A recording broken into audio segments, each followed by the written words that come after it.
자, 이제 검토드릴 주제는요, 균형의 결정, 변동 등에 관한 주제에 대해서 살펴보겠습니다. 그래서, 요거는 이제 균형의 결정 얘기는 무조건 짝수의 차이 나오는 그런 문제예요. 그래서 26회, 28회, 30회 때 이렇게 나왔던 문제이고요. 사실은 이제 계산 문제 형태가 될 텐데 되게 간단하게 맞출 수 있는 문제. 다만 30문제 조금 특이하게 냈던 문제이긴 한데 그러고요. 그다음에 균형의 변동 얘기는 대부분 시험 문제가 홀수의 차의 출제가 되게 됩니다. 그래서 그냥 루틴이 정해져 있어요. 루틴이. 그래서 어떤 주제를 나중에 이제 기본서 보시게 되면 회차를 제가 다 표시를 해놨거든요. 그래서 이게 사람이라는 게 그렇습니다. 그래서 작년에 이제 균형이 결정됐으면 올해는 약간 바꿔서 균형의 변동 내고 지난번에 균형의 변동 냈네? 그럼 이번엔 균형의 결정을 내야지. 이런 식의 출제위원들의 태도예요. 그래서 여기는 이제 균형의 결정 변동 묶어서 한 문제 정도가 구성되는 영역이 되겠습니다. 그래서 자, 일단 되게 간단해요. 뭐 그림 복잡하게 되어 있는데 자, 바로 균형 가격 그리고 균형 거래량이라는 개념이 있게 됩니다. 그래서 수요와 공급이 만나는 점, 이 점이 어떻다? 균형점이 되게 된다. 이걸로 끝나는 거예요. 그래서 수요 공급이 만나는 그 점이 균형점이 수요 곡선이라고 하는 거 D라고 표시하고요. 공급 곡선 S라고 표시를 하게 됩니다. 그래서 수요 공급이 만나는 점, 이 점을 뭐라 부르고 이 균형점이라고 부르고 균형점에 대응하는 가격을 균형 가격이라고 부르고 균형점에 대응하는 거래량을 균형 거래량이라고 부르게 된다. 그럼 이걸로 끝나는 거예요. 그래서 자, 이걸 실질적으로 이제 문제를 구성할 때는 수요 함수와 공급 함수가 같아지는 점, 이게 뭐가 된다? 균형점이다. 뭐 문제를 한번 예시를 해볼까요? 자, 지금 이 중간적인 잡단 얘기가 될 것이고, 자, 요건 요렇게 한번, 요 문제를 한번 직접 제가 만들어서 설명을 드리도록 하겠습니다. 자, 요런 경우가 있어요. 수요 함수라고 하는 거. 자, 공급 함수라고 해서 꼭 이런 식으로 S라고 하는 것은 공급 함수의 개입니다. 그래서 공급 함수는 EP다라고 전제를 주게 됩니다. 그리고 나서 수요 함수가 예를 들어서 QD1 첫 번째 수요 함수가 바로 1600-P라고 주고 두 번째 수요 함수 Q2D, QD2라고 해서 1200-P다라고 이렇게 데이터를 주면서 이때 균형 가격과 균형 거래량의 변화가 어떻게 되는지를 설명하시면 이렇게 나와요. 그러면 이걸 보고 있으면 뭐 정신이 없어. 근데 별것도 없어. 수요와 공급이 같아지는 점이 어떻다? 균형점이 되게 된다. 첫 번째, 자, 공급 함수는 변화가 없습니다. EP라고 되어 있고요. 그 다음에 수요 함수는 첫 번째 수요 함수가 1600-P라고 되어 있어. P는 뭐예요? 가격을 의미합니다. 그리고 수식을 정리하면 3P는, 이걸 1500으로 해야 되겠구나. 자, 다시. 산수가 1500-P 이렇게 가야 될 것이고요. 자, 그래서 이걸 이렇게 하십시다. 2P는 1500-P. 그럼 이제 이걸 정리하면 3P는 얼마가 된다? 1500이 되게 됩니다. 3P는 1500. 그럼 3P는 1500이니까 P는 얼마가 된다? 500. 그래서 첫 번째 균형 가격이라고 하는 것은 얼마? 500이라는 가격이 나오게 됩니다. 이걸 그대로 여기다가 대입하면 돼. 여기다 대입해도 되고 여기다 대입해도 돼. 그러면 거래량이라는 Q가 나오게 되는 거예요. 만약에 2P에다 대입했다 하십시다. 그러면 거래량은 얼마? 1000이라고 하는 것이 Q가 되게 됩니다. 그래서 첫 번째 균형점은 가격은 500이고 거래량은 얼마? 1000이다. 이렇게 나오는 거예요. 이게 실제 나왔던 문제라고요. 두 번째, 균형점. 자, 수요 함수가 바뀌었습니다. 1200-P로. 그럼 이제 공급 함수는 그대로 있다고 되어 있으니까 EP는 1200-P. 그럼 이걸 수식을 적으면 3P는 얼마? 1200이 되게 될 것이고 P는 얼마입니까? 400. 균형 가격이 400이라고요. 그럼 거래량은 얼마가 됩니까? 그럼 이제 대입하면 되는 거지. 800.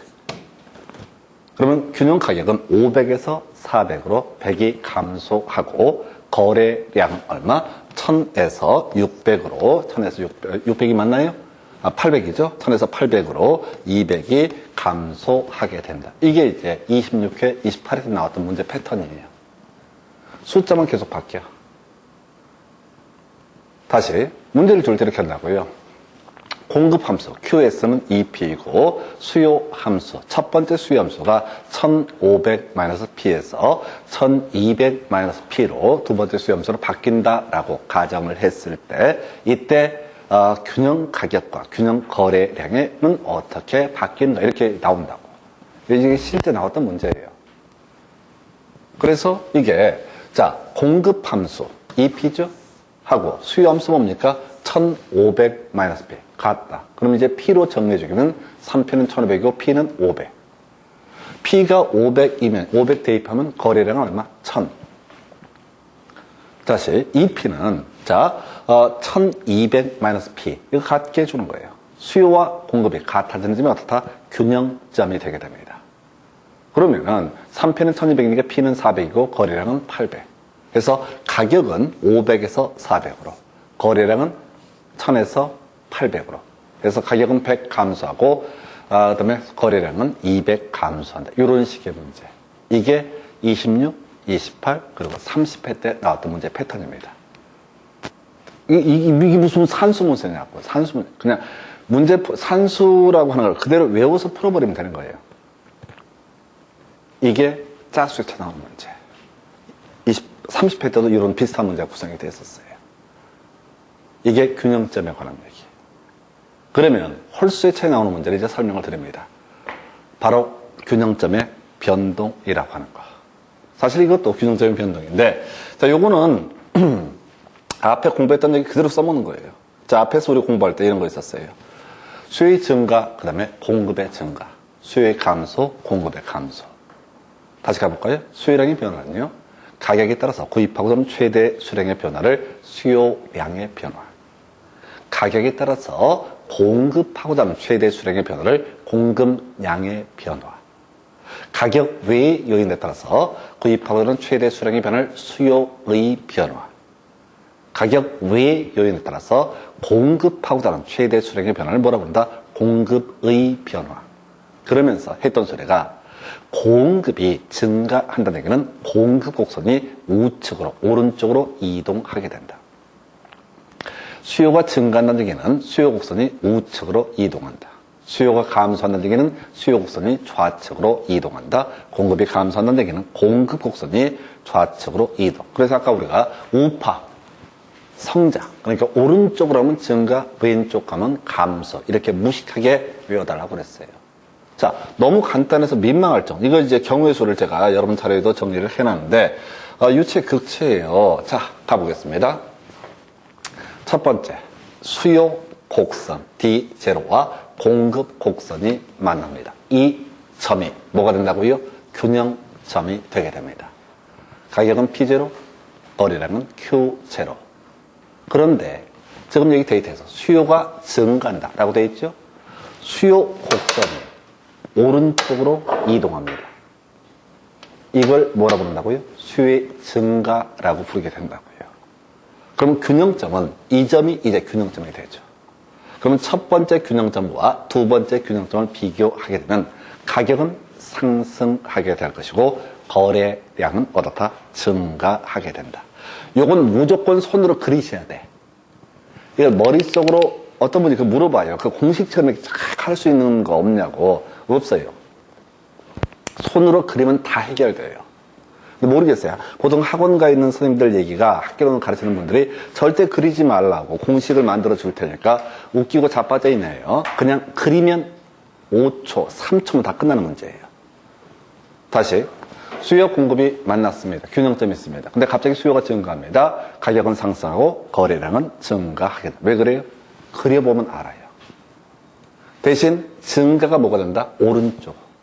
그래서 수요의 증가는 약간 올라가는 느낌, 우상향하는 느낌입니다. 근데 상향 하향을 따져버리면 복치가 아프니까 무조건 평행하게 이동하게 되는 거. 오른쪽으로 이동하면 어떻다? 이게 수요의 증가. 자, 수요 감소 볼까요? 첫 번째 균형점 D0와 S가 만났습니다. 균형점이 있어요. 자, 그런데 수요가 감소한다라고 하면 수요 곡선이 왼쪽으로 이동하는 거예요. 밑으로 내려간 느낌이죠. 그러면 균형점, 두 번째 균형점이 잡힙니다. 그러면 가격이라는 것은 첫 번째 균형점보다 어떻다? 낮게 내려가죠. 가격은 하락하고요. 거래량도 첫 번째 균형점보다 감소하게 된다. 이거 여러분 자료도 정리를 해야 한다. 한 번만 그려보시면 돼. 이거는 손으로 한 번만 그려보시면 이 루틴을 다 파악을 하시게 돼요. 똑같은 얘기 한번 해볼까요? 자, 공급의 증가. 자, 공급의 증가. 자, 먼저 첫 번째 공급 곡선. 그리고 수요 곡선. 이렇게 첫 번째 균형점이 잡혔습니다. 그런데 공급이 증가한다. 오른쪽으로 가야 돼. 약간 내려가는 느낌이야. 근데 내려가고 올라가면 헷갈려 버리니까 무조건 오른쪽. 처음에 할 때는 좀 그래. 아우 내려가는 느낌이 싫어. 증가인데 왜 내려가? 그렇게 가지 말고 그냥 공급 곡선을 오른쪽으로 이동을 시켜주게 됩니다. 그러면 이게 두 번째 균형점이에요. 첫 번째 균형점과 두 번째 균형점을 비교하면 가격은 하락하고 거래량은 어떻다? 증가하게 된다. 공급의 감소 볼까요? 자, 첫 번째 S0와 D0라는 첫 번째 균형점이 있었습니다.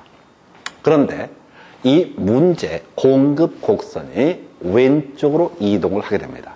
이걸 우리가 공급의 감소라고 얘기합니다. 그래서 공급이 감소하면 두 번째 균형점, 첫 번째 균형점의 가격은 상승하고 거래량은 감소하게 된다. 이것만 계속 우려먹는 거예요. 이것만. 자, 이게 오른쪽은 증가, 왼쪽은 감소. 이걸로 모든 문제를 물어봐요. 그리고 사실은 이게 문장 형태로 나오거든요. 균형점에서 수요의 변화 없이 공급이 감소하는 경우 이렇게 나온다고 그러면은 머리로 생각하면 안 돼요. 아무것도 아닌 건데 그리면은 딱 떨어져요. 공급이 감소하면 어떻다? 가격은 상승하고 거래량은 감소하게 된다. 이건 손으로 그리셔야 됩니다. 자, 하나만 더 가볼까요? 자, 요거까지 해서 이제 전에 이제 나왔던 게 이런 거였어요. 수요도 증가. 자, 이런 경우 한번 볼까요? 자, 수요, 공급. 수요 곡선이 이겁니다. 공급 곡선이 오른쪽에 올라가는 모습이에요. 수요도 증가하고 공급도 증가한다. 그러면 수요 증가하는 거. 색깔 좀 바꿔서 그림을 잡아볼까요? 자, 수요가 증가한다라고 하는 거. 수요 곡선 이거죠? 수요가 증가하는 게 뭐예요? 오른쪽으로 가는 거죠? 수요 증가. 공급이 증가한다라고 한번 해볼까요? 그럼 공급 곡선이 오른쪽으로 올라가야 되죠. 그러면 다른 건 다 떠나서 거래량은 어떻다? 증가하게 된다. 가격은 달라질 수 있습니다. 공급의 증가폭이 더 큰 경우 또는 수요의 증가폭이 더 큰 경우 이런 경우가 있어요. 그걸 제가 다시 한번 정리를 해볼까요? 요거. 자, 지금 요거는 이제 하나 자, 여기까지는 거의 구성이 안 되는데 수요, 공급. 공급의 증가폭이 수요의 증가폭보다 큰 경우. 증가폭이 크다는 얘기는 많이 움직인다 이런 얘기입니다. 그래서 공급, 이게 공급 곡선이죠? 많이 움직입니다. 이쪽까지 내려왔어요. 이만큼. 수요가 증가합니다. 수요가 조금 증가해요. 조금. 요렇게. 그러면 첫 번째 균형점이 여기였었고 두 번째 균형점이 여기거든요. 다시 수요가 조금 증가하고 이게 D1. 공급이 많이 증가한다. 그러면 거래량은 증가하고 가격은 하락한다. 이렇게까지 가는데 이렇게 나왔던 문제가 16회 때 문제예요. 무려 15년 전에 나왔던 문제. 그러니까 그렇게 극단적인 경우까지 상정할 필요는 없어요.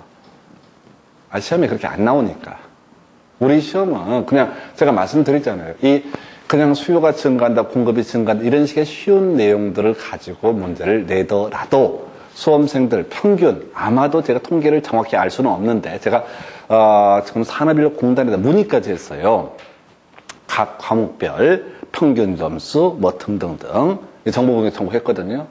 네, 근데 공단에서 못 알려주겠다고 답변이 왔어요. 제가 좀 시간이 있었으면 소송을 걸었을 거예요. 아니 이게 공공기관에 대해서 정보공개 청구할 수 있는 게 국민의 권리거든요. 근데 어떤 시험의 공정성 등등등을 해야 할 우려가 있으면 그게 법상 거절할 수 있어요. 근데 그 데이터를 공개하는 게 무슨 공정성을 해야 하는 거냐라고 생각을 저는 해요. 근데 그건 할 일 없을 때, 심심할 때 소송을 하는 거지, 그냥 요즘 바빠 죽겠는데 소송을 할 수가 없거든요. 뭔 얘기를 하려고 하냐면, 이렇게 쉽게 내더라도 전국에 평균적으로 90% 갖고 온 학생들이 60점이 안 나와서 떨어진다고.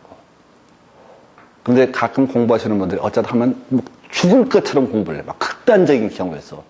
제가 보기엔 다 정신병자들 같아요. 제가 모 대학의 여학생 한 명 설명드렸잖아요. 시험만 보면 A뿔이야. 근데 시험을 잘 안 봐. 자기가 완벽하게 준비가 안 되면. 그게 뭐냐면, 이 중개사 시험을 준비하는 분들도 마찬가지예요. 실제 시험 난이도는 되게 유치하게 내는데, 공부에 대한 프레셔, 공포 때문에 쓸데없이 너무 많이 공부를 하려고 그래. 자기 제풀에 지쳐버려요. 실제 그런 거 안 나와요. 그냥 오늘도 그저 단순하게 가실 게 뭐라고요? 수요가 증가한다. 수요 곡선이 어떻다? 이게 수요가 증가한다. 수요 곡선이 오른쪽으로 이동한다. 수요가 감소한다. 수요 곡선이 왼쪽으로 이동한다. 공급이 증가한다. 그러면 오른쪽. 기존의 공급 곡선은 오른쪽으로 이동한다. 공급이 감소한다. 왼쪽으로 이동한다. 이것만. 굳이 욕심부리면 많이 증가한다. 그럼 많이 이동.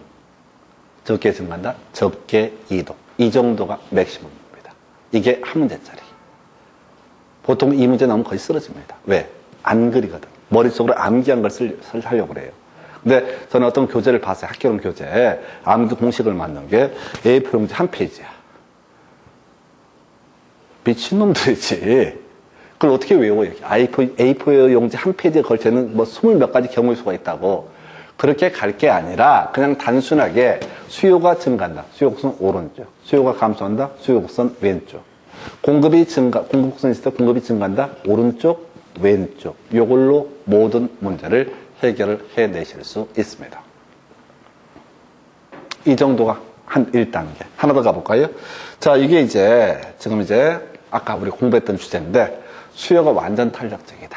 라고 했을 때, 공급이 증가했을 때, 또는 공급이 감소했을 때, 수요가 완전 비탄력적이다. 라고 했을 때, 공급이 증가했을 때, 공급이 감소했을 때, 이걸 따지는 문제가 있습니다. 이것도 겁나 쉬워. 아까 한 가지만 기억하면 돼. 완전 탄력은 뭐야? 누워있는 것을 완전 탄력적. 자, 수직선으로 서 있는 걸 뭐라고 한다? 완전 비탄력. 자, 가보겠습니다. 수요가 완전 탄력적이다. 라고 돼 있어. 수요가 완전. 그러면 수요 곡선이 어떻다? 수평선으로 이렇게 누워있어야 돼. 그런데, 공급이 증가합니다. 첫 번째 공급하면서 하나 그려줘야 돼. 그리고 나서 공급이 증가할 때는 오른쪽으로 선을 그어줘야 돼. 그러면 첫 번째 균형점이 여기를 A, 두 번째 균형점을 B라고 했을 때 가격은 변화가 없고 거래량은 어떻다? 증가하게 된다. 이 얘기라고요. 이걸 문장으로 표현하면 수요가 완전 탄력적일 때 공급이 증가하면 가격은 변화가 없고 거래량은 증가한다. 이렇게 문장으로 표현하는 거예요. 그러니까 무조건 그리면 되는 거예요. 그리면 되게 쉬워져요. 수요가 완전 탄력적일 때 공급이 감소하게 되면 이게 얘기잖아. 수요가 완전 탄력적입니다. 공급 곡선 먼저 한번 그려줘야 돼. 증가를 하거나 감소를 하거나 하려면 먼저 그려줘야 돼. 그래서 공급이 감소하면 왼쪽으로 옮겨줘야 돼. 그러면 가격은 변화 없고 거래량은 어떻다? 감소한다. 이걸 그대로 그리는 거야. 만약에 하나의 수요 공급 곡선인데 공급이 증가한다. 그럼 뭐라고요? 가격은 변화가 없고 거래량은 증가하게 된다. 그러니까 좋은 머리를 활용을 하셔야 돼. 이건 그냥 손으로 그리시면 다 끝나는 그런 문제입니다. 되게 간단한 주제예요. 자, 하나 더 가볼까요? 지금 검토하게 내릴게. 자, 수요가 완전 비탄력적일 때. 그러면 수요 곡선을 수직선으로 일단 다 그려주셔야 돼. 그래서 첫 번째 S라고는, 그래서 이 S0와 D가 만나는 점이 첫 번째 균형점입니다. 그런데 공급이 증가한다라고 되어 있어요. 공급이 증가한다. 그러면 공급 곡선을 오른쪽으로 옮겨줘야 돼. 그럼 이게 두 번째 균형점이에요. 거래량은 변화가 없고 가격은 하락한다. 그냥 그리시면 되는 문제예요.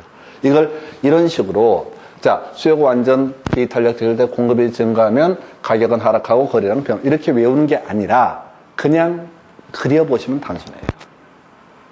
수요가 완전 비탄력적일 때 공급이 감소한다. 그러면 첫 번째 균형점이 있을 테고 공급 곡선을 왼쪽으로 옮겨주면 이게 두 번째 균형점이 되게 됩니다. 그러면 가격은 상승하고 거래량은 변화가 없다. 되셨죠? 자, 그러면 이때 이제 응용 들어가는 문제가 여기서 나오는 거야. 이렇게 나옵니다. 수요가 탄력적일 때라고 전제를 깔아. 수요가 탄력적일 때 공급이 증가하게 되면 가격은 예를 들어서 상승한다 라는 명제가 있다고 하십시다. 우리가 지금 공부했던 건 완전 탄력하고 완전 비탄력만 공부를 하셨어요. 그러면 경우의 수를 보는 거야. 그려보면 돼. 수요가 완전 탄력적일 때, 수요가 완전 비탄력적일 때 두 개를 딱 그려. 그래서 공급을 한번 그려줘. 그리고 공급이 증가합니다. 오른쪽으로 가야 되죠. 공급이 증가합니다. 오른쪽으로 가야 되죠. 그죠? 다시 그려볼까요? 자, 완전 탄력적. 수요가 완전 탄력적이다. 수요가 완전 비탄력적이다 라고 일단 그려준다고 해요. 그리고 여기서 움찔을 하면 안 돼. 일단 첫 번째 공급 곡선 하나 그려줘야 돼. 공급이 증가한다고 표현하니까 공급 곡선 하나 그려줘. 공급이 증가. 이제 그려보는 겁니다. 오른쪽으로 옮겨가야 되죠. 공급 곡선이 오른쪽으로 옮겨가야 되죠. 그러면 완전 탄력일 때 가격은 어떻다? 변화가 없다. 완전 비탄력일 때 가격은 하락을 하게 되겠죠. 그럼 문제를 구성할 때 이런 식이라고요. 수요가 비탄력적일 때 공급이 증가하게 되면 가격은 하락한다. 옳은 표현, 틀린 표현? 다시. 수요가 비탄력적일 때 공급이 증가하면 가격은 감소한다. 라는 명제. 옳은 표현 되는 거예요. 다시. 공급이 증가합니다. 첫 번째, 두 번째. 가격 하락하는 건 어떤 거야? 완전 비탄력적일 때. 그럼 비탄력적일 때 가격이 하락한다. 그러면 그건 맞는 표현이라고요. 다시. 이 얘기인데, 지금 다시 보겠습니다. 자, 시험 지문에 수요가 비탄력적일 때, 완전 비탄력이라는 표현을 아예 안 써요. 비탄력적일 때 공급이 증가하면은 가격은 하락하게 된다라는 명제가 시험 지문에 주어져 있다고 치자고요.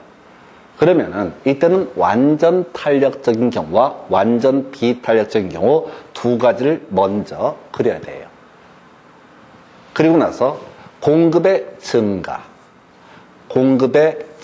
이렇게 두 개를 그린다고. 이게 S0 첫 번째, 이게 S1 공급 증가 케이스죠? 오른쪽으로 가는 게 공급 증가니까 S0, S1 공급의 증가 케이스죠? 그림이 그렇다고요. 그러면 완전 탄력적일 때는 가격이 어떻습니까? 변화가 없죠. 완전 비탄력적이면 가격이 하락하죠? 균형점이 내려가잖아요. 이 가격에서 이 가격으로 내려가잖아요. 그럼 다시. 자, 수요가 비탄력적일 때 공급이 증가하게 되면은 가격은 하락한다 라는 명제는 뭐라고요? 옳은 표현이 되는 거예요. 다시. 이걸 문제를 수요가 탄력적일 때 공급이 증가하게 되면 가격은 하락한다 라고 하면 틀린 표현이 되는 거예요. 완전 탄력적인 경우는 가격 변화가 없잖아요. 완전 비탄력적일 때는 어떻다? 가격이 하락하는 모습이 보이잖아요. 그러니까 탄력적일 때를 물어보든 비탄력적일 때를 물어보든 무조건 완전 탄력과 완전 비탄력을 가지고 비교를 하셔야 돼요. 이게 수험생들이 제일 어려워하는 문제예요. 근데 미리 준비하시면 간단해요. 자, 하나만 더 가볼까요? 비슷한 주제 가보겠습니다. 자, 지금, 공급. 자, 공급 얘기를 먼저 해볼까요? 공급이, 질문부터 가볼까요? 공급이 탄력적일 때, 수요가 증가하게 되면은, 수요가 증가하면 가격은 상승이냐, 하락이냐. 요걸 한번 분석을 해볼게요. 자, 그럼 이것도 구조를 당연히 어떻게 가지고 가셔야 되냐면 이렇게 가는 거예요. 자, 지금 공급이 탄력적이다 라고 되어 있으면 공급 곡선 S 완전 탄력. 그러면 공급 곡선을 완전 비탄력을 두 개를 그려놓고 시작하는 거예요. 수요가 증가한다고 표현을 하고 있죠. 공급이 탄력적일 때 수요가 증가하면 이라고 되어 있잖아요. 수요 곡선은 이렇게 그리는 겁니다. 수요 곡선은 이렇게 그리는 거예요. 그래서 이게 D0 첫 번째 수요 증가니까 이게 D1 이게 수요 증가죠. 이게 D0 이게 D1 수요 증가니까 그죠? 이것만 그릴 줄 알면 돼. 그럼 가볼게요.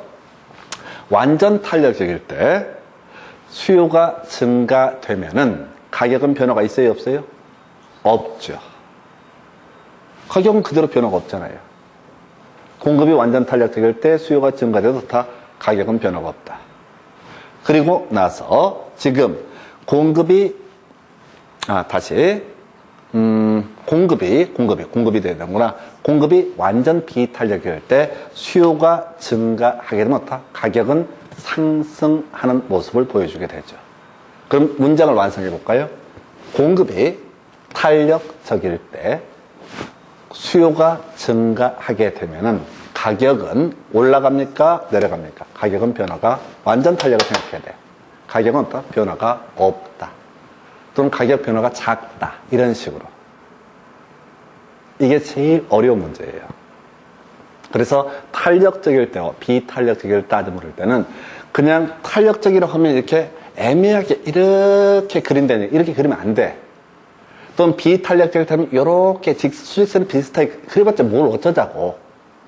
그러니까 완전 탄력과 완전 비탄력을 비교해서 완전 탄력에 가까운 것을 뭐라 부르고 탄력적이라고 부르고 완전 비탄력에 가까운 것을 비탄력적이다 라고 부르게 돼요. 요건 이제 나중에 문제 몇 번 설명드릴 텐데 다시 한번 정리하고 다시 이 부분을 정리해 볼게요. 자, 지금 이제 수요가 완전 탄력적이다. 수평선이 완전 탄력적. 공급이 증가되게 되면은 가격은 변화가 없고 거래량은 증가. 한편 수요가 완전 탄력적일 때 공급이 감소하게 되면은 가격은 변화가 없고 거래량은 감소. 수요가 완전 비탄력적인 경우를 보겠습니다. 수요가 완전 비탄력 서 있는 거예요. 공급이 증가, 오른쪽으로 증가하면 가격은 하락하고 거래량은 변화가 없다. 수요가 완전 비탄력적일 때 공급이 감소하게 되면 거래량은 변화가 없고 가격은 상승하게 된다. 여러분 차례 이미 정리가 됐는데 이건 한 번만 경우의 수에 따라 그려보시면 감을 잡습니다. 거꾸로 공급이 완전 탄력적일 때 한번 따져보세요. 공급 누워있는 거 완전 탄력적. 수요가 증가합니다. 수요 곡선이 오른쪽으로 이동하는 거예요. 그럼 가격은 변화가 없고 거래량은 증가. 수요가 공급이 완전 탄력적일 때 수요가 감소하게 되면 가격은 변화가 없고 거래량은 감소하게 된다. 공급이 완전 비탄력적일 때 세워서 S라고 써주셔야 돼. 수요가 증가하게 되면 가격은 상승하고 거래량은 변화가 없다. 공급이 완전 비탄력적일 때 수요가 감소하게 되면 수요가 감소하면 가격은 어떻다? 하락하고 거래량은 변화가 없다. 요걸 이제 응용 들어가면 탄력적인 경우, 비탄력적인 경우. 그래서 미리 마음의 준비. 탄력적인 경우, 비탄력적인 경우 이런 표현이 나오게 되면 완전 탄력과 완전 비탄력을 그려놓고 완전 비탄력에 가까운 것이 비탄력적인 경우, 완전 탄력에 가까운 것이 탄력적인 경우 이렇게 문제를 푸셔야 돼요. 이게 시험 문제 푸는 테크닉이에요. 이 자체는 하나도 어렵지 않습니다. 그래서 결국 여러분들이 손으로 이 파트는 제가 그 자료에다 미리 다 경우의 수를 막 세팅을 해놨는데 한 번만 그려보세요. 그러면 이건 굳이 더 이상 설명을 드릴 필요도 없고 설명을 뭐 할 이유도 없고 다 알아요. 선입관을 다 빼고 손 가는 데 오른쪽이 증가, 왼쪽이 감소.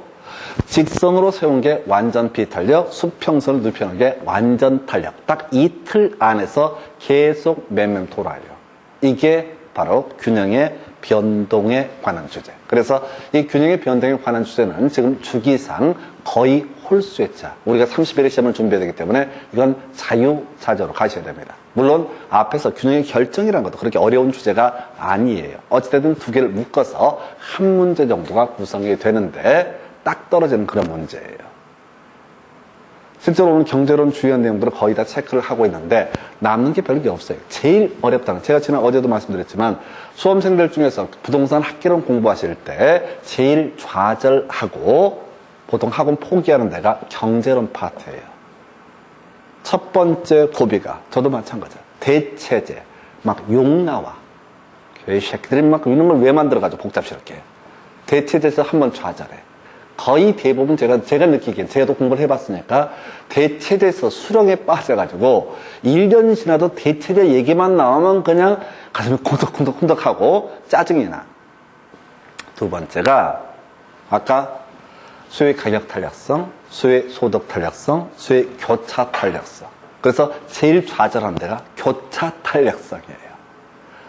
가격 탄력성 대충 알겠어. 소득 탄력성 대충 알겠는데 갑자기 관련 재화의 가격 변화를 분해 그 재화의 수요량의 변화. 이렇게 공식이 돼 있으니까 뭐라고 시부리는지 말이 이해가 안 돼. 그래서 제가 아예 설명드릴 때 다세대 교차 탄력성 하면 아파트의 가격 변화를 분해 다세대 주택의 수요량의 변화. 아파트의 교차 탄력성 하면 다세대 주택의 가격 변화를 분해 아파트의 수요량의 변화를. 제가 이게 경제 이 파트를 공부하면서 했던 다 시행착오가 이거예요. 제가 막 개 짜증나고 벌벌벌 떨려. 이 문제만 나오면. 나 그 선생인데 자신이 없어. 했던 게 이 두 가지. 그 다음에 이건 보통 학원 선생님들이 그리지 말고 머리로 외우라고. 아니요. 머리 못 외워요. 경우의 수가 너무 많기 때문에 이건 손으로 그리시면 됩니다. 하여튼 되게 웃겨요. 어떤 미친놈이 한번 그리지 마세요 그러면은 또 다음 새끼도 또 다 따라서 그리지 마세요 이렇게. 아니 그렇다고요. 학원 가가 보면은. 그러니까 어떤 강사가 좀 잘 나가는 애가 있어. 뭐 이유가 있어서 그리지 마세요 했을 수도 있어. 나름의 비법이 있으니까. 그럼 이제 그 선생을 보고 강의를 연구한 학원 강사들은 똑같이 다 그리지 마세요. 그래서 저는 남의 강의 안 보거든요. 이게 싸가지가 극단적으로 없기 때문에 나는 남을 못 믿어. 다른 선생님이 뭐라고 강의하는 것 같아서 아무리 에이스 강사고 지랄이고 나는 걔를 못 믿어. 그러니까 그 사람 강의를 봤으면 훨씬 공부가 빨랐을 텐데 밑바닥보다 계속 기어 올라온 거 빡빡. 이건 무조건 그리시면 됩니다. 저도 고민 많이 했었는데 결국 그리고 나니까 모든 고민이 해결이 돼요. 그리고 제가 드릴 수 있는 게 탄력적일수록 비탄력적일수록 이것도 무조건 뭐라고요? 완전 탄력과 완전 비탄력 어느 쪽에 더 가까운가 이렇게 이걸 문제를 접근하셔야 돼요. 이게 제가 보기엔 제일 어려운 문제. 탄력적일수록 비탄력. 왜? 시험 시간이 되게 짧기 때문에 두 개 그리기도 막 가슴이 벌렁거려요. 근데 하셔야 됩니다. 그것만이 길이에요. 이건 방법이 없어요. 자, 이렇게 해서 지금 이제 균형의 변동 얘기 보셨고요. 자, 그다음에 순환적 변동, 경기 변동이라고 하는 거. 얘는 하나, 둘 개 정도의 주제로 거의 도배가 돼요. 너무너무 간단한 주제예요. 자, 일단은 경기 변동이라고 하는 주제 설명드리겠습니다. 우리가 부동산 경기 변동이라고 하는 것은요, 이런 게 있어요. 순환적 경기 변동, 이런 식의 얘기, 순환적 변동이라는 개념이 있고요. 제일 중요하고 거기서 문제에서 거의 90% 다 출제합니다. 그리고 부동산 경기 변동 중에는 바로 계절적 변동과 무작위 변동, 총 3가지 요소가 있는데 저는 선생이니까 3개를 비교해 드리지만 실제 시험 문제에서는 순환적 변동 하나로 거의 다 출제가 이루어집니다. 약 2년에 한 문제 출제가 되고 30회 때 출제가 안 됐기 때문에 특별한 사정이 없으면 31회 때 아마 나올 거예요. 자, 뒤에 간단하게 날려버릴게요. 계절적 변동. 봄하고요, 가을철에 이사가 많이 일어나는 현상. 이걸 뭐라고 한다? 계절적 변동. 혹은, 여름이나 겨울에 대학가의 공실률, 그 원룸의 공실률이 올라가는 현상. 그러니까 대학가에서, 여름하고 겨울에 집에 내려가거나 또는 이제 학교를 뭐 마치거나 뭐 등등등의 이유로 공실률이 늘어나는 현상. 이걸 뭐라고 한다? 계절적 변동. 뭐 별것도 없어요. 이에 비해서 무작위 변동 또는 불규칙 변동이라는 개념이 있는데 이건 뭐냐면 정부에서 부동산 대책을 발표할 때마다 갑자기 부동산 경기가 팍 꼬꾸라지거나 팍 일어서게 되는 이런 것을 가리켜서 뭐라고 한다? 무작위 변동이라고 부릅니다. 불규칙적 변동. 제일 간단한 주제예요. 그래서 계절적 특성에 따라 나타나는 경기 변동 현상을 계절적 변동. 그 다음에 정부의 부동산 대책 등 때문에 발생하는 비주기적 경기 변동을 무작위 변동. 이건 뭐 별 영향가 없어요. 자, 그러면 이 파트에서는 2개 가지고 우려먹습니다. 해도 넘어갈 정도. 자, 일단 용어 보겠습니다. 자, 어떤 경기라고 하는 게 저점에서 시작을 합니다. 그래서 올라가기 시작하는 시장을 회복시장이라고 부릅니다. 자, 중간선을 넘어서 정점으로 향하는 시장을 이름하여 상향시장이라고 부릅니다. 외우지 마세요. 절대 외워서는 안 돼요. 한편 정점에서 내려가는 시장을 뭐라고 한다? 후퇴시장이라고 부릅니다. 저점을 향해서 더 밑으로 내려가는 것을 하향이라고 부릅니다. 이렇게 외워봤자 실제 시험장에서 다른 용어가 나올 수도 있습니다. 약간 비슷한 용어. 이게 그동안 제일 많이 썼던 용어인데 이게 조금씩 바뀐다고. 하나만 더. 자, 이 저점에서 저점까지의 폭을 가리켜서 뭐라고 한다? 주기라고 부르게 됩니다. 그 기간을. 또는 정점에서 정점까지의 기간을 뭐라고 한다? 주기라고 부릅니다. 한편 정점과 저점 간의 이 폭을 가리켜서 뭐라고 한다? 진폭이라고 부릅니다. 그래서 부동산 경기 변동이라고 하는 것은 올라갔다 내려갔다 올라갔다 내려갔다 이런 식으로 흘러간다라는 게 부동산 경기 변동의 순환적 변동의 의미입니다. 첫 번째 출제 포인트, 29회 때 나왔던 출제 포인트고요. 예, 바로 일반 경기 변동도 비슷한 흐름으로 봅니다. 올라갔다 내려갔다 올라갔다 내려갔다. 일반 경기 변동과 부동산 경기 변동의 차이점이 무엇이냐라고 하는 거. 자, 일반 경기 변동보다 부동산 경기 변동은 더 불규칙적이다. 주기가 훨씬 길다. 진폭이 억수로 크다. 상대적으로. 이게 첫 번째 포인트예요. 다시 경기 변동이라고 하는 것은 순환적 변동이라는 것은 올라갔다 내려갔다 하는 현상을 가리켜서 순환적 변동이라고 부르게 됩니다. 그런데 저점에서 정점까지의 폭을 가리켜서 진폭, 그리고 저점에서 저점 혹은 정점에서 정점까지의 기간을 가리켜서 주기라고 부르게 됩니다. 근데 부동산 경기 변동은요, 상대적으로 일반 경기 변동에 비해서 불규칙적. 첫 번째 포인트. 주기 길고 진폭 크다라고 하는 거. 이게 29회 때 답이었어요. 틀린 걸 고르시오. 주기 짧고 진폭 작다라든가 상대적으로 규칙적이다 이런 식으로 하면 됐다리. 지금 7년 동안 2번 답을 뽑은 주제예요. 두 번째, 회복, 상향, 후퇴, 하향 이런 표현 나와 있죠? 주기 변동 단계를 보니까 회복, 상향, 후퇴, 하향 순서 외우시는 거 아닙니다. 순서 외우면 용어가 바뀌어서 나올 때가 있다고요. 그러니까 여기서는 이렇게 가는 거예요. 회복, 느낌상 올라가는 겁니까? 내려가는 겁니까? 올라가는 거지. 회복. 어느 단계인지는 모르겠지만 회복은 올라가는 거라고, 상향은 말 그대로 올라가는 거라고, 후퇴, 하향은 뭔지 몰라도 내려가는 거라고. 딱 이렇게만 외우셔야 돼, 이거를. 올라가냐 내려가냐 이 얘기로 모든 걸 접근하셔야 돼요. 그래서 두 번째 출제 포인트,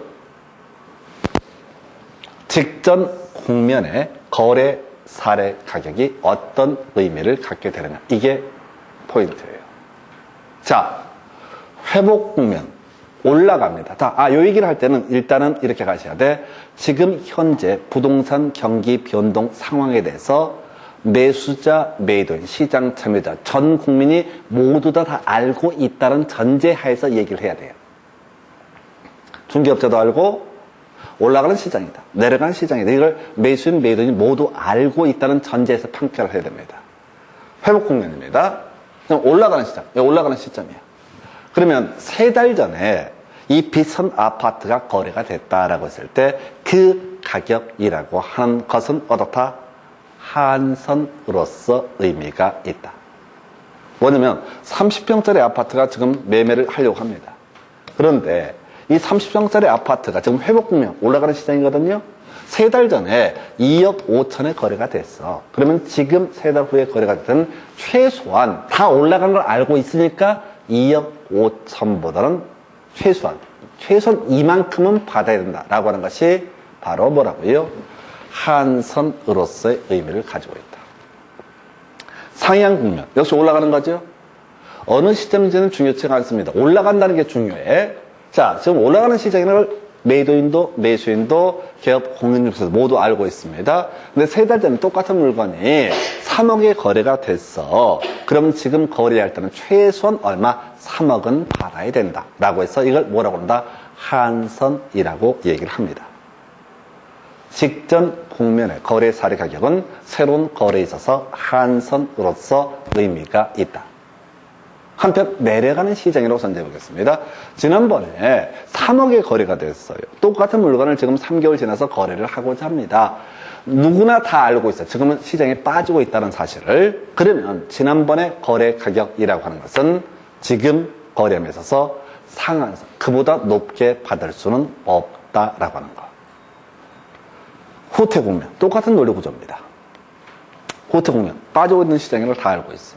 지난번에 3억에 거래가 됐어. 그러면 비슷한 물건을 거래할 때 최소한 그것은 어떻다? 그보다 높게 받을 수는 없다 라고 해서 한선으로서 의미를 가지고 있다. 다시 갑시다. 올라가는 시장입니다. 3달 전에 한 거래는 뭐라고요? 올라가는 시장 일단 3달 전에 한 거래는 그보다는 높게 받아야 된다. 한선으로서 의미를 가지고 있다. 내려가는 시장입니다. 그러면 3달 전에 거래는 뭐라고요? 상한선으로서의 의미를 갖는다. 이거를 회복, 상향 이렇게 외우면 안 돼. 시험 볼 때 정신이 없어. 이게 어느 단계는 이렇게 가면 뒤져버려요. 너무 어려워져요. 올라갈 때는 하한선, 내려갈 때는 어떻다? 상한선이라고 합니다. 하나만 더 역시. 사실은 여기까지가 지금 8년 동안 나왔던 문제 전부입니다. 주기 길고 진폭 크고 불규칙적이다. 2번 구성했고 나머지가 올라갈 때는 하한선, 내려갈 때는 상한선. 이 정도만 딱 아시면 돼요. 더 이상 디테일하게 보면 뒤져버려 이게. 보통 공부 열심히 하시는 분들 회상, 후하 이딴 식으로 쳐 외워요. 근데 시험 문제에서 이 용어가 아니라 다른 용어가 나와버린 적이 있다고 오히려 독이 돼요. 그냥 뉘앙스로 올라갈 때는 하한선, 내려갈 때는 상한선. 이 2개 가지고 다 우려먹고 있습니다. 지금까지 문제는 10년 동안 이것만 내요. 그러니까 얘가 안 나오는 해에 있어도 나왔을 때 이걸 벗어나는 문제는 한 번도 없었어요. 자, 하나 더. 이건 거의 요즘에 안 나오는데 한 10년 이상 된 문제 패턴인데요. 자, 지금 올라가는 시장이라고 한번 전제해 보겠습니다. 매수인이 중요합니까? 매도인이 중요합니까? 올라가는 시장. 내가 중개업을 하는데 지금 아파트 값이 계속 이 동네가 뜨고 있는 상태야. 매도인이 반가워요? 매수인이 반가워요? 매도인이 반갑지. 아니 시장 참여자가 모든 걸 알고 있다고 전제를 해야 된다고. 나도 올라간다는 걸 알고 있고 매수인도 올라간다는 걸 알고 있고 매도인도 올라간다는 사실을 모두 알고 있다고. 올라가는 시장에 있어서는 누가 중요하다? 매도인이 중요하다. 살 사람 줄 서 있다고. 팔 사람이 없으니까. 그래서 복덕방을 누가 왔는데 팔겠다고 와. 그럼 바로 이제 차 대접해드리고 귀하게 사겠다고 하는 애들은 다 저쪽으로 찌그러져 저기에. 거꾸로 내려가는 시장입니다. 내려가는 시장이다 라고 하면은 매수인이 중요합니까? 매도인이 중요합니까? 호구가 중요하지. 내려가는데 사겠대. 아니 가격이 빠지고 있는데 사겠대. 오늘 사면 내일 또 1,000만 원 더 빠졌는데 오늘 사겠대. 정말 귀한 고객이죠. 귀하신 분이죠. 이 얘기라고. 올라갈 때는 한선, 올라갈 때는 매도인이 중요한 시장이다. 내려갈 때는 상한선. 그리고 내려갈 때는 매수인이 호구가 되는 거죠. 중개업자 입장에서. 아니, 빠지는데 오늘 안 사고 내일 사면 더 500만 원 싼데 오늘 왜 사냐고. 그러면 사겠다는 사람이 있으면 매수인 주도 시장이다. 이렇게 평가합니다. 근데 이런 것은 요즘엔 잘 내지 않아요. 어찌됐든 간에 최대 3가지. 자, 불규칙적, 주기 길고 진폭 크다. 이게 일반 경기 변동에 비해서 부동산 경기 변동의 특징이 그렇다. 이게 첫 번째 이슈. 두 번째, 올라갈 때는 하한선, 내려갈 때는 상한선. 이게 두 번째 포인트. 세 번째, 올라갈 때는 매도인 중심의 시장이 될 때고, 내려갈 때는 호구잖아. 이제 매수인 중심의 시장. 이 3가지가 맥시멈이에요. 세 번째는 시험에 나오지도 않아. 이게 약 2년 내지 3년에 한 문제 나오는 파트예요. 이거는 사실 시험 문제 내주면은 거의 보너스로 주는 문제야. 아유, 공부하시느라고 고생하셨네, 1년 동안. 그래서 날로 먹어보세요. 이런 회 같은 거지. 자, 이게 부동산 경기 변동. 마지막 주제. 자, 거미집 이론이라고 하는 것을 설명드립니다. 거미집 이론은요, 주로 계산 문제로 구성됩니다. 그래서 계산을 잘해야 돼요. 그러다 치고. 거미집 이론이 뭐냐면요, 그런 거예요. 저희 시골에 저는 개인적으로 양파를 먹지 않습니다. 양파를 보면 기분이 일단 나빠요. 더럽게 나빠요. 생양파는 먹어요. 근데 익은 양파는 보는 순간 기분이 상해. 빈정 상하듯이. 진짜 기분 나빠. 우리 딸내미는 저랑 거의 같이 안 사는데 유전적으로 넘어갔나 봐. 양파 싫어해. 우리 딸내미 보고 내가 가끔 장하다 그렇게. 또 책상에 쳐 앉아있을 때 꼭 다리 책상에 올리고 무슨 사장님, 회장님처럼 쳐 앉아있어. 그럼 내가 보면서 짜증을 내는 게 아니라 장하다. 내가 같은 집에 안 살아도 네가 피가 통하는구나. 허리 조심, 허리 빠지니까. 아직까지 허리 안 부러지고 잘 살아요. 뭐냐면은 양파 파동 때문이죠. 시골에서 어렸을 때 양파를 재배를 하십니다. 근데 양파가 생산량이 급증을 해가지고 파동이 나.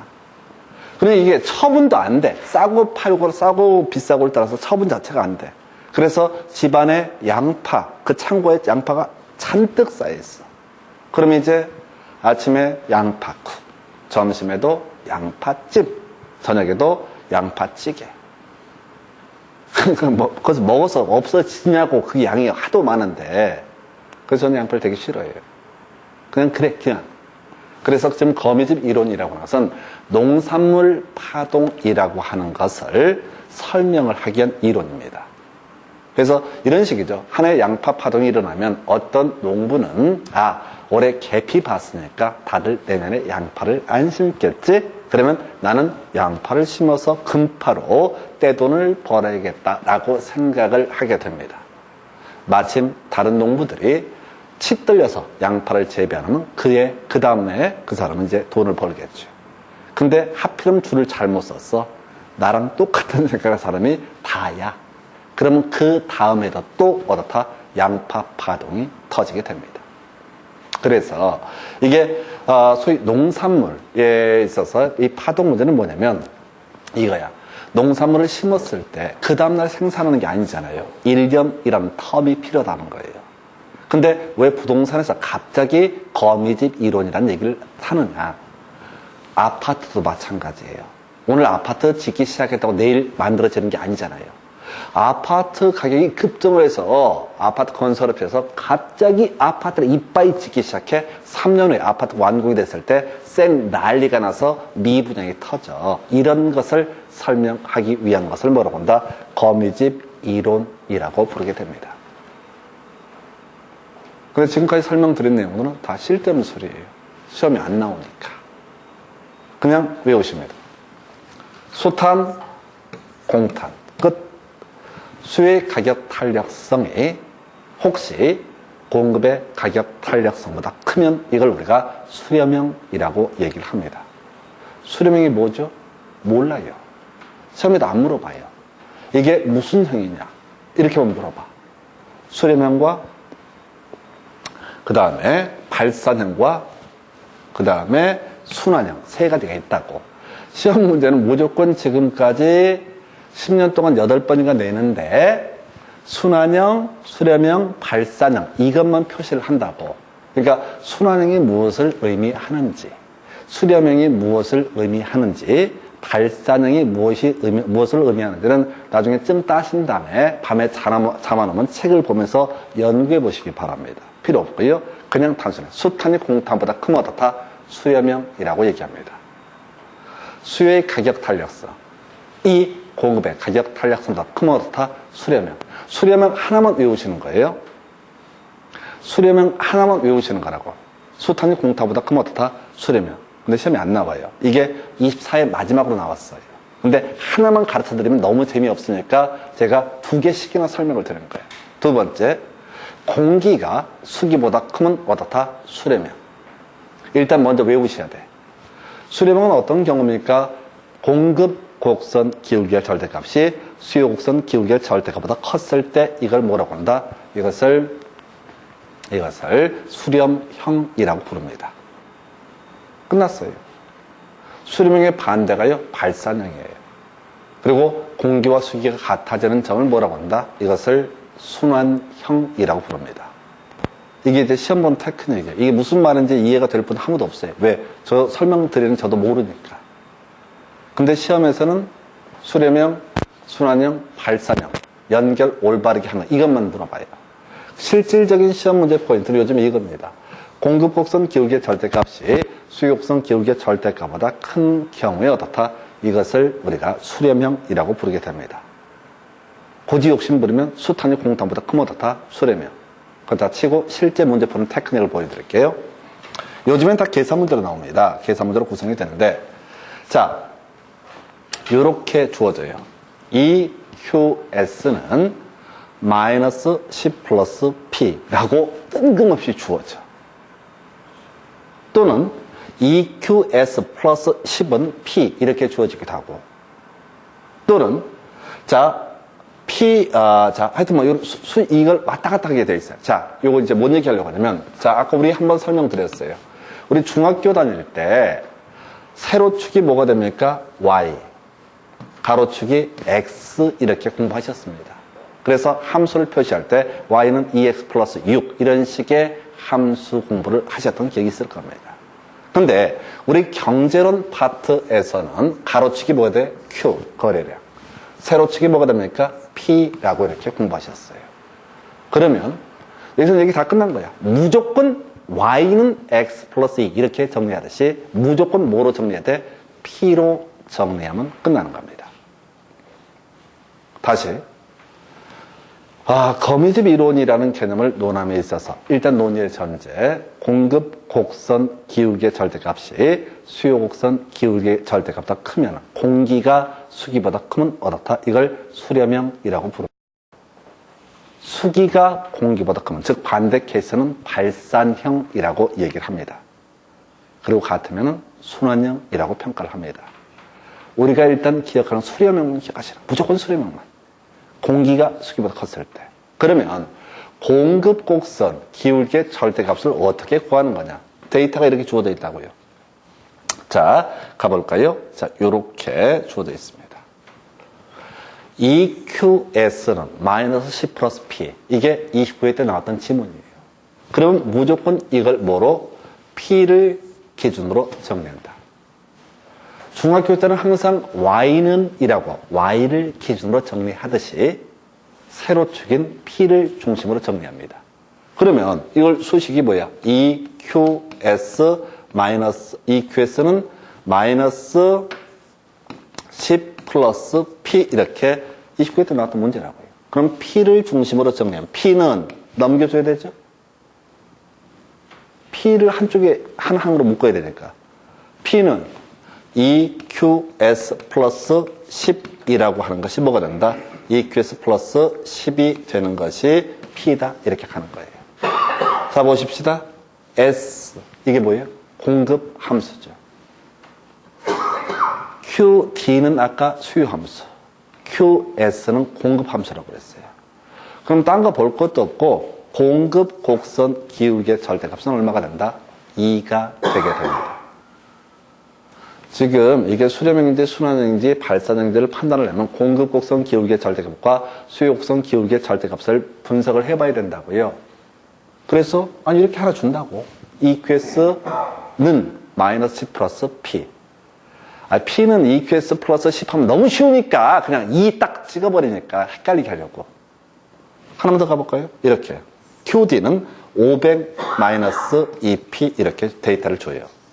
그러면 제가 아까 뭐가 됐든 무조건 P로 정리한다고 되어 있었어요. P로 정리하면 이거 어떻게 하면 EP는 이 양을 해줘야죠. 항을 넣으면 EP는 500 마이너스 QD 이렇게 정리한 거죠. P를 중부로 정리해야 되니까. 아니 이게 QD는 500 마이너스 EP라고 되어 있잖아요. 그럼 EP 이쪽을 플러스로 만들어 이 양을 시켜서 EP는 500 마이너스 QD. 근데 아까 EP를 구하는 게 아니라 P를 구하라고 했어. P는 어떻게 하는가? 양쪽을 2로 나눠주면 되죠? P는 250 마이너스 2분의 1 QD 이렇게 가는 거예요. 다시 EP는 500 마이너스 QD라고 되어 있잖아요. 근데 제가 아까 P를 구해달라고 했어요. 그러면 양쪽을 2로 나눠주면 되는 거예요. P는 250 마이너스 2분의 1 QD. 수요 곡선 기울기의 절대값은 얼마? 2분의 1. 아까 공급 곡선 기울기의 절대값은 2. 이렇게 만약 두 개가 짬뽕이 되어 있다면 이 부동산 시장은 뭐가 된다? 공기가 수기보다 공급 곡선 기울기의 절대값이 2였었고 수요 곡선 기울기의 절대값이 2분의 1이니까 공기가 수기보다 크다는 얘기죠. 절대값만 따지는 겁니다. 그러면 이건 뭐가 된다? 수렴형이 된다라고 이렇게 하는 겁니다. 그러니까 여기서 시험 문제는 뭐만 내냐면 계속 숫자만 바꿔줘요. 다시 한번 정리하겠습니다. 이건 정말 간단한 문제예요. 설명은 더럽게 복잡할 텐데 내용은 너무 간단해요. 시험에서는 수렴형인지 발산형인지 순환형인지를 연결하셔요. 이렇게 두 개의 함수를 주면서 이 부동산 시장은 수렴형이냐 발산형이냐 순환형이냐 이걸 물어본다고요. 그래서 일단은 공기가 수기보다 크면 어떻다? 수렴형이다. 공급 곡선 기울기의 절대값이 수요 곡선 기울기의 절대값보다 크면 어떻다? 수렴형이다. 수렴형의 반대 케이스가 발산형이다. 혹시 같으면 순환형이다. 이렇게 일단 외우시는 거예요. 두 번째, 실제 문제 풀어가는 방식. 그냥 P는 이렇게 안 준다고 헷갈리게 하려고 지난번 시험에서 EQS는 마이너스 10 플러스 P라는 수식을 딱 줘요. 그러면 제가 설명드리다가 무조건 P를 중심으로 정리한다. 그러면 얘는 P는 얘만 넘겨주면 되죠. P는 EQS 플러스 10. S, 공급 함수거든요. 그 앞에 숫자가 뭐가 돼요? 2라는 숫자. 공급 곡선 기울기의 절대값은 일단 2입니다. 한편 이런 데이터. QD는 500 마이너스 2P. 무조건 P 이퀄 이렇게 세팅을 해줘야 돼. 그래서 이것을 우선 정리하면 EP는 뭐가 돼요? 500 마이너스 QD라는 식의 수식이 만들어지는 거예요. 이걸 2로 나눠주게 되면 P는 뭐가 된다? 마이너스 2분의 1 QD 플러스 250이라는 식이 나옵니다. 그래서 수요 곡선 기울기의 절대값은 얼마? 2분의 1. 아까 공급 곡선 기울기의 절대값이 얼마? 2. 그래서 공기가 수기보다 크기 때문에 이 부동산 시장의 특성 어떻다? 수렴형에 해당한다. 그래서 이 문제는요, 이 수식만 계속 바꿔줘. 계속 수식만 바꿔, 숫자만 바꿔줘.